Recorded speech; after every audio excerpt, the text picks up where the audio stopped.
So hey, what's up guys? So today I wanted to do a video that I've been thinking about for a while, and the video that I want to do is sort of about whether or not you should watermark your images, but it also goes to a secondary part of that I think is so prevalent in the community.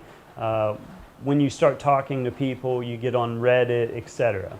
Now, the first thing I wanted to mention is that, I've been around a lot of really good artists in my time, but, I went to school at an art institute years and years ago, and one of the things I've learned early on in my life is that there's a lot of pretentiousness in the art community.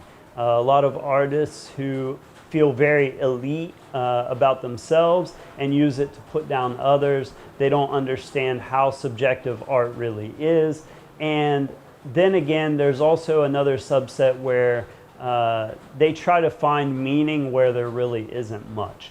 Now, I'm a photographer that mostly shoots pretty things, and very seldom do I shoot something that I feel has more meaning.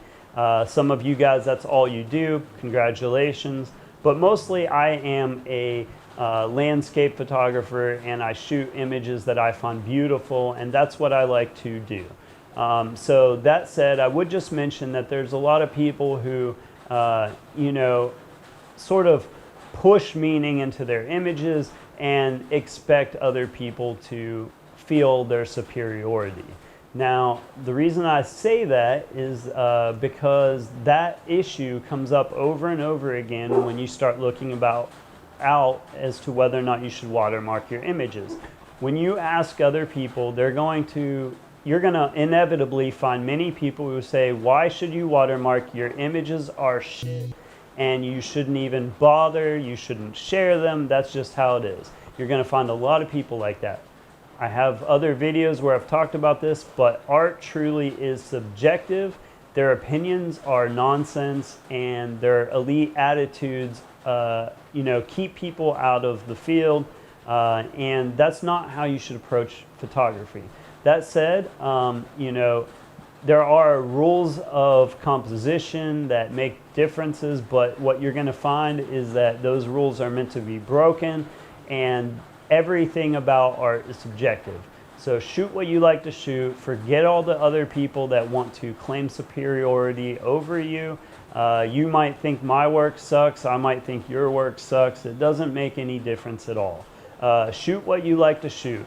You might find when you shoot that your clients like images that you don't, and vice versa. That's not really the point. There's so many times that I've sold images that I thought had no chance, and then the images that I thought were great, nobody wants to buy. So that's just the way it is. You'll learn that from the very beginning.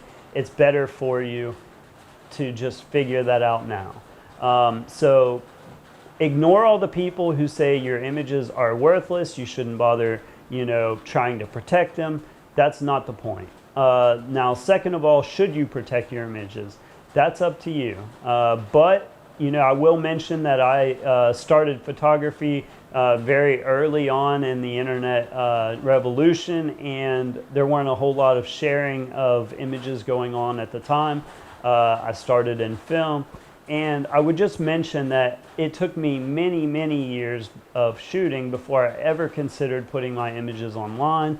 And there were concerns about, what happens to the images once you put them online.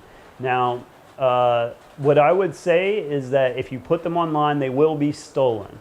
There are laws in place about images and image theft. However, almost none of you are ever going to have a lawyer pursue a case in court against someone who steals images. It's just not likely to happen. It costs way too much money. And so the key is to keep yourself out of the situation where your images end up where you don't want them, and honestly, sometimes representing you in a light that you didn't want to be seen in. People will take your images, they will, edit them themselves, and then, pass them off into the world, sometimes finding their way back to you. And also, sometimes people will contact you and ask you about this work. Maybe they see something they like. I've had images taken from me where they edited them, way past the realm of what I would call decent, and you know, they come back looking like some, you know, early 2000s HDR type effect, and that's just not the type of work I do. I don't want that associated with my name, and so it's important to understand that. And so there are a few ways, but truly and honestly, people are going to be able to get your images one way or the other, no matter what. So the only thing that, you know, you can do is to put a few basic precautions in place and hope for the best, because just like car theft, you know, the person that leaves their door unlocked, you know, is most likely to have their car stolen. If you lock the doors, a little less so. If you have an alarm, a little less so, etc., etc. The further you go, the, you know, more difficult it is, the least likely that somebody's going to take it. It's still possible. It's always going to be possible. As a photographer, you can do everything you can to protect your digital images online, but if you're selling prints, the person could conceivably buy a print, scan the image, and use it for something. So, you know, really and truly, they can take it. It's just a matter of how easy do you make it for them to do that. You know, I do actually put watermarks on a lot of my images online, and the reason for that is that I really decided that the type of people that get offended by a watermark are not really the type of people that I tend to want to work with in my photography endeavors anyway, so I don't really worry about that. If they want to look at my work and they want to follow me as a photographer and, you know, be friends with me online, they can.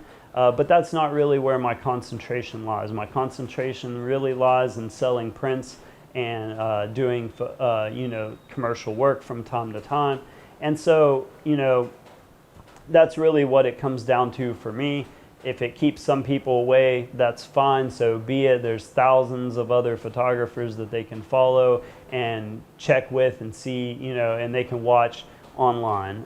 You know, if somebody doesn't, you know, follow me on Instagram or whatever, it's no big deal to me. You know, I have a family and a business in Peru, and I no longer, you know, participate in that world to the extent that I once did. So anyway, guys, I hope this helps you a little bit. It's just a basic discussion. There's lots of other videos about it where you can learn lots of insightful information with, you know, interesting perspectives and that sort of thing. You know, to each their own, but that's just how I approach mine. You know, I make resolutions a little less on the images that I post, so that if they do get stolen or used in some way, it's in a less prominent way. You know, if they take a small image off of Instagram, it's hard to blow it up and make a large print, for example. That's basically the only thing that I do.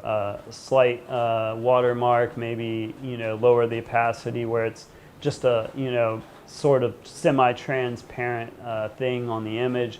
But honestly, you know, I've had people steal the images anyway. I've had them crop out the watermark. I've had them erase watermarks before.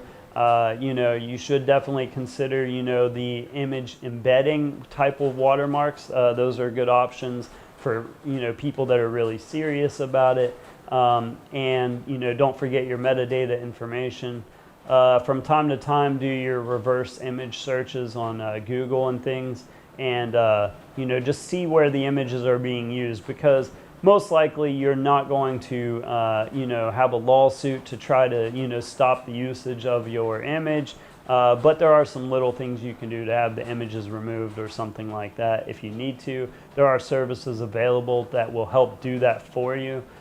So you can look into that as well. But today I just wanted to do a sort of philosophical look at it. So anyway, I hope this helps some of you guys, and take care.